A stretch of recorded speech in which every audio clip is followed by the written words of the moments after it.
Wajaale oo shir jiraahid iyo baaq halkan ku qabatay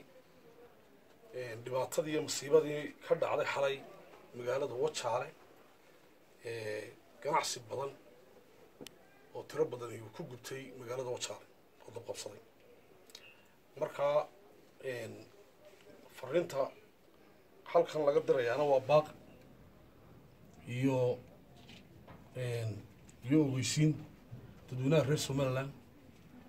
iyo xukuumadda dalka ka jirta jamhuuriyadda Somaliland uu garwadeyn ka yahay Muuse Biixi Cabdi madaxweyne Muuse Biixi Cabdi shirkaasi wuxuu daaran yahay kulankan iyo baaqani masiibada ka dhacday goobta Wajaale ee ay ugu yaraan 100 meherood ku gubteen in ka badan 100 meherood oo hanti aad u tiro badan oo aan weli dalka muddo aad u badan aan ka dhicin ay ku baaba'day hanti aad u tiro badan waa masiibaan dalka soo marin muddada aynu dalku jirno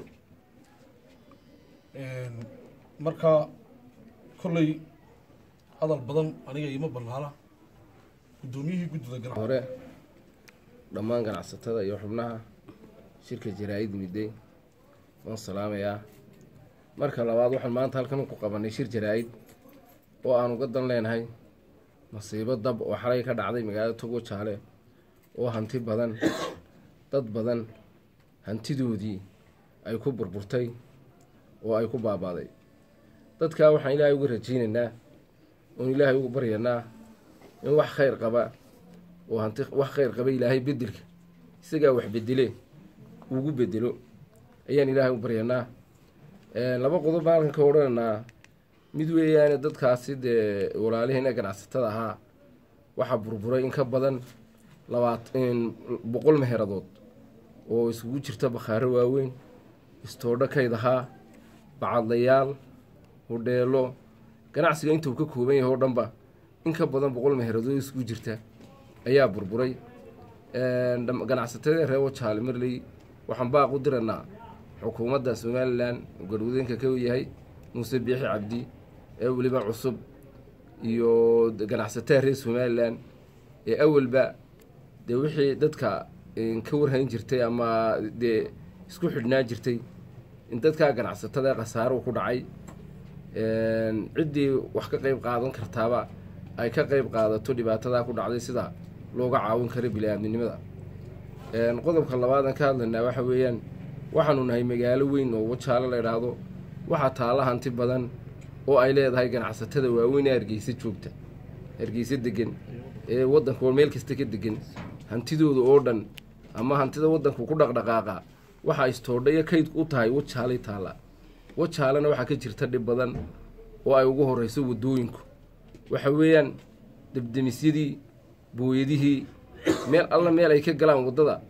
guriga gubta ma jirto waxa weeyaan wadooyinka waa la isticmaalay wadooyinka waa la cunay marka waxaan ka rajeynaynaa dawladda gobolka degmada maamulka degmada ka gobolka iyo xukuumad ahaanba caqabadaha ugu weyn ee yaala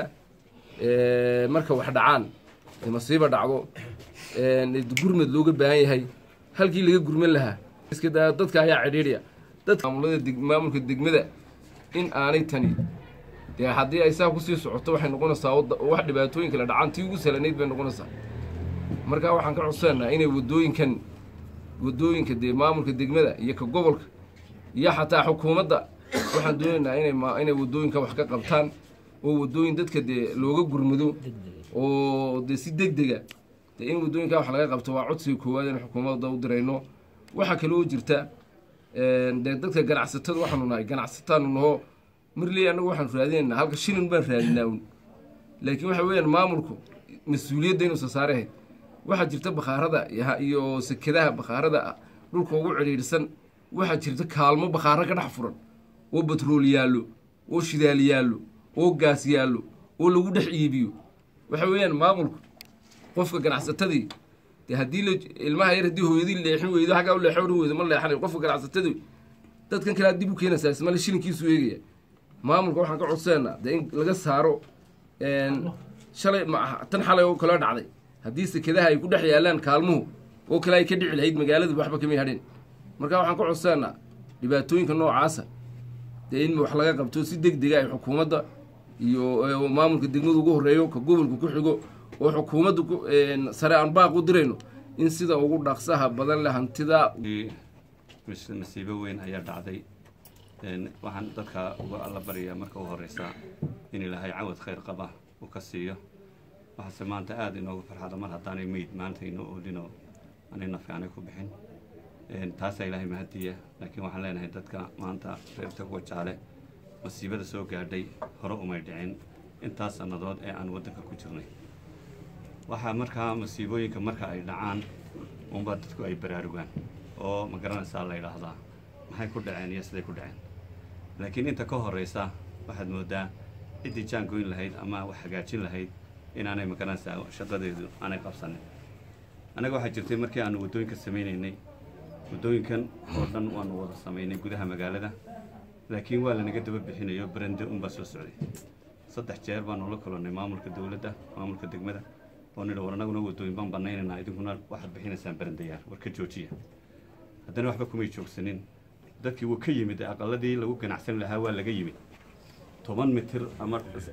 dhowr iyo 10 mitir baa lasoo dhaafay aqaladii caadiga ah baranda sidii loo waday waddada haddii dadka wax la xakameyn waayo dadka wax la joojin waayo dadku isma joojinayaan waddadana sidii waxay arsaaqda haysaa waddada lagu soo wada durkaya marka maanta mushkiladda xalay dhacday ee ugu badan ee wax laga qaban kari waayey waxay noqotay in debdemiskii meel uu mara waayey hooyadii meel ay martay weyday ma garanaysaa dadkii xataa kuwii tuumbooyinka hayay meel ay maranay waayeen marka jiingadihii ay isgaadheen ee labadii sekadooda iska soo horjeeda ay isgaadheen mushkiladda ugu weynay saasay noqoto dabkii waxa weeyaan uu sii fiday intii xaggan laga baktiinayay buu usii horay xaggii magaalada meel loo marana waa la waayay taasi waxa weeyaan markaa waxayna tusaysaa inaan wax ku qaadano dee waxa weeyaan masiibooyinka dhacana dee wuxuunbaa laga ma garanaysaa laga faa'iidaa waxaan ka faa'iidaynaa waxa weeye inaan dib u habeyn ku samayno magaaladeenaan ku samayno dib u habeyn oo lagu sameeyo barandayaashan iyo dhulka soo koray ee ma garanaysaa soo dhaafay halkoodii lagu celiyo xukuumadda ku celiso hadday xukuumaddu ay iyadu samayn weydana dadku waxa weeyaan waddada waa loo kala badinayaa imka meel drainage xataa biyo maraan ma laha biyo mareenkii baa lagu ganacsanaya waxa kaloo mushkiladaha ka jira waxaa ka mid ah bacadlayaasha sidaasay maqaaxiya ku dhex yaalaan gudaha magaalada masiibada ugu badan waxa weeyaan maqaaxiyaha gudaha bacadlayaasha iyo meelaha dadbanay dhibtii ilaahay qadaray ee xalay dhacday ee ah in ka badan 100 maharadood oo gubtay oo isugu jira bakhaaro dukaamo cosmetics bacadlayow iyo weliba maxay haytoy meherada kale ku dheerlo taas weey tahay halkan u fadhinaa walaal hadalka waxaan isku taagay 2 arrimood mid waxa weeyaan dadkii hantidu kaga baabaaday in wixii lagu celin karaa ama wixii la tari karo la taro dawladda iyo ganacsatada waayo dad baa hanti badan kaga baabaaday hanti aad u badan kaga baabaaday dad baan lahayn maxaa la dhahdaa xataa meherad kale oo meel kale ku taalay hal meherad halka ku lahayn lahaa marka taa iyada intaasaan oran lahaa dadkana mid baan oran lahaa ilaahay baa qadaray marka qadarka ilaahay lagu sabro sabr Allah yeeshaan oran lahaa dadkii hantidu kaga baabaaday inkastoo iska niyad samaayeen intooda badan oo dadkii ugu soo horeeyay baan ahaa markii dabku kacay waan ugu yimid dad badan oo dadkii meherada halka ku lahaa runtii waxa weeyaan waa ku jiray walaac oo dadka qaar inay dabka isku qaadaan bay yar ugu dhawaayeen laakiin waxa weeyaan waa ku samirsanaa qadarka ilaahay ku dhacay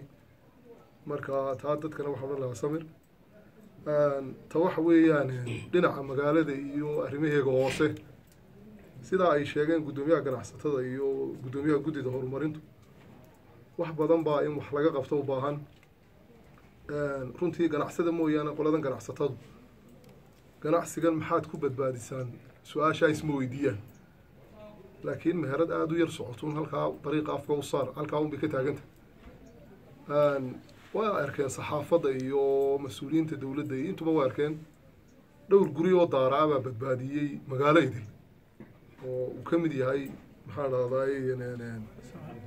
alnuur gurigiisa weyn labadiisa gurye waaweyn ee maxaa dhahdaay wax lagu iibiyo ee bakhaarada u ah waxaa ka mid ah beder bakhaarkooga maxaa dhahday alaabtu taal baa ka mid a bakhaarada dabka jara ee badbaadiyey wixii kale ee isu wada furaa ee sandaqadunaha iyagu way ku feeleen markaa run ahaantii xagga maamulkana iyo maxay haytoy katabaysiga musiibooyinka ilaahay keenana lagama hortegi kara laakiin katabaysiga sidii loo xakameyn lahaa in badan maxaa dhahdaa xilla iska saaraa loo baahan yaho oo laga wada tashado maamul iyo ganacsato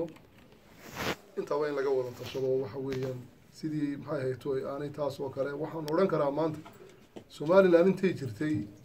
dab intaa leeg oo 100 iyo googo meheradood oo 100 iyo dheeraad meheradood oo weliba meherada aad u camiran ahaa baabiya mu dhicin baan filayaa in horta intaan ogahay markaa runtii waa arrin xadinteeda iyo maxaa dhahday murugadeeda leh waa se qadar ilaahay waa lagu samrayaa kolley hadalka waxaan kusoo ururinayaa dadkaana waxaa la taro dhibtu gaadhay ganacsataduna iyo maxay haytoy maamulkuna ha ka wada tashadaan sidii musiibooyin noocan oo kale hadday yimaadaan wax looga qaban lahaa